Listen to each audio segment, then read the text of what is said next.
Yang bisa menemukan yang sejati itu hati, kolbu. Cuma kolbu yang bisa menangkap cahaya. Karena dia tidak mencari keluar tapi memantulkan yang di dalam. Hanya saja syaratnya dia harus dalam kondisi jernih. Untuk menjernihkan prosesnya pengetahuan, kemudian diamalkan. Untuk selanjutnya kuasai dirimu biar nggak dikuasai oleh egomu. Nah ini rumusnya. Ini kalau diceramahkan gampang. Enteng dong, cuma ngomong aja kan enak. Menjalankannya yang berat. Dan gak usah dianggap saya ngomong kayak gini terus wah Pak Faiz berarti sudah gitu. Wah, lambemu. Iya, yo kalau ngomong gini ini rumusnya kan tetap usikum wa nafsi. Yo ngandani diriku sendiri juga. Oke, kalau saya sudah bisa gini aku tadi wali, nggak mau ngaji di sini. Oke, terus kalau sudah jadi wali tema ngajinya nggak mungkin lagi ketemu Karl Marx, nggak mungkin lagi ketemu Nietzsche. Terus, nah godaannya sekarang. Ini yang paling menarik, godaan. Oke ya. Yang pertama, orang yang berilmu, bukan ilmu agama ya, ilmu lahir, itu biasanya godaannya adalah alam materi, dunia. Orang yang ilmunya level syariat itu godaannya keduniaan biasanya. Istrinya nambah atau kekayaannya double atau ngaji pakai tarif atau macam-macam. Ini godaannya orang berilmu yang ilmunya masih syariah.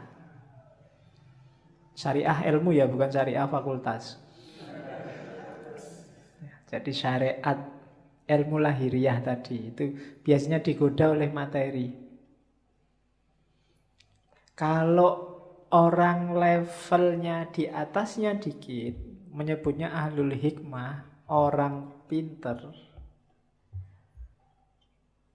godaannya adalah alam malakut. Alam malakut ini alam rohani. Nikmatnya ilmu, nikmatnya yang gitu-gitu biasanya sering menjebak. Yang ruhaninya. Kalau orang setengah jalan sufi itu kan juga masuk orang bijaksana. Itu biasanya godaannya karomahnya. Bisa apa dikit sudah bangga, sudah sombong. Baru ngerti dikit, baru ngaji 1-2 kali ngerti apa-apa merasa wis pointer. Nah itu godaannya orang bijak. Jadi biasanya tergoda oleh alam malakut, dunia abstrak, dunia metafisik. Kalau ada orang lain, itu orang levelnya masih materi, ilmunya masih ilmu duniawi. Ilmuku loh ilmu akhirat, ilmuku ilmu metafisik, filsafat kelas tinggi dan seterusnya. Itu godaannya orang pinter. Godaannya ahli hakikat itu sifat-sifat ilahiyah. Membanggakan dirinya sendiri.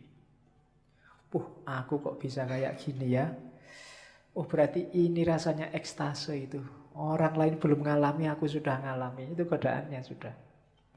Terjatuh dalam kesombongan, kebanggaan diri. Sama. Jatuhnya juga pada egonya. Jadi yang satu digoda oleh materi, yang satu digoda oleh metafisik, alam malakut, dan yang satu digoda oleh sifat-sifat ketuhanan. Sifat ilahi. Jadi orang baik terus kagum. Kok bisa ya aku sedermawan ini? Itu penyakit sudah.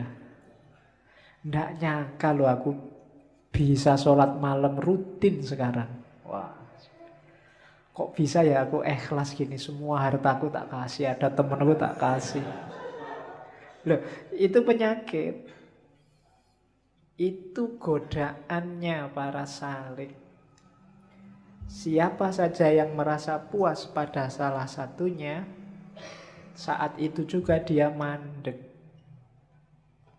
Mandek itu apa? Ya berhenti di situ dia. Yang syariah, orang berilmu berhenti di materi. Para pejalan kaki, para filosof ahli hikmah berhenti di alam malakut. Dan ahli hakikat yang sudah puncak berhenti di alam sifat-sifatnya ilahi. Semuanya belum nyampe. Berhenti di sana. Tidak bisa meneruskan langkah. Maka hati-hati dengan jebakan-jebakan ini. Kalau kita sedang di tengah jalan sekarang, hati-hati. Saya tidak tahu kita ada di level mana. Jangan-jangan level yang paling bawah juga belum. Godaannya lebih dahsyat lagi. Berilmu aja belum, itu sudah godaan macam-macam. Semuanya hampir jadi godaannya. Ya kan? Jadi hati-hati para pejalan, itu godaanmu. Kalau kamu tergoda, berarti kamu mandek. Tidak mendekat lagi sama Allah. Berhenti di situ. Baru melakukan suluk sebentar terus merasa, wah, Allah itu selalu nolong aku. Ada apa-apa dikit, selamat aku. Ada polisi mau razia itu loh. Selamat, tak bacain sholawat aja, polisinya nggak lihat aku. Ya kan? Sering kan kayak gitu kamu. Itu godaan, itu jebakan. Biasanya orang yang sudah merasa, wah Allah itu berarti masih sayang padaku, jadi aku selamat terus. Berarti dia mandek. Bandingkan dengan orang belum. Saya ragu-ragu ini, Allah sayang bener apa enggak ya padaku. Jangan-jangan aku selamat dari polisi ini ujian. Wong aku itu jelas-jelas salah loh. Kok sama Allah dibiarin gak ada hukuman, gak dicegat polisi. Nah, itu orang yang waspada. Ya biarkan toh ketangkep polisi paling bayar. Bayar itu kan punya uang. Kalau gak punya uang kan ya sudah. Paling sidang. Sidang kan juga ada hukuman. Hukuman kan ya tergantung. Orang bayar itu kan kalau punya uang. Kalau tidak punya uang kan ya sudah nggak bisa bayar. Oke, paling utang. Nanti di penjara Pak. Makan gratis lumayan. Oke, itu godaannya para pejalan.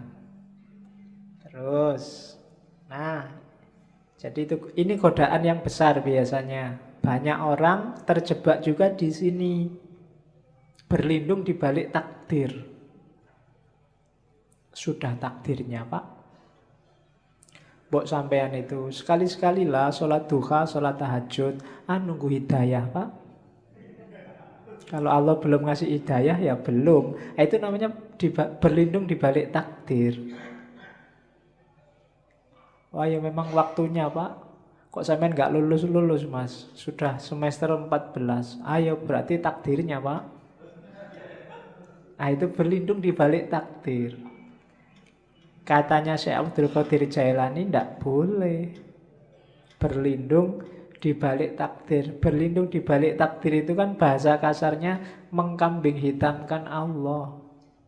Seolah-olah Allah pingin kamu nggak lulus-lulus. Seolah-olah Allah pingin kamu males sholat. Seolah-olah Allah pingin kamu kacau hidupmu. Itu namanya berlindung di balik takdir. Sama-sama dapat takdir jelek, katanya Syekh Abdul Qadir Jailani. Coba lihat bedanya antara iblis sama Adam. Dua-duanya dapat takdir jelek.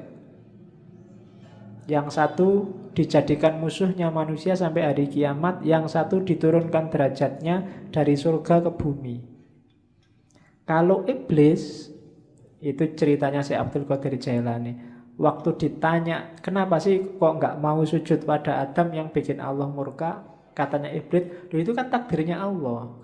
Kalau saya sujud juga nanti Adam nggak jadi turun ke muka bumi. Ceritanya beda nanti. Itu kan cuma drama misalnya. Nggak, jawaban ini nggak bikin Allah nggak berkenan.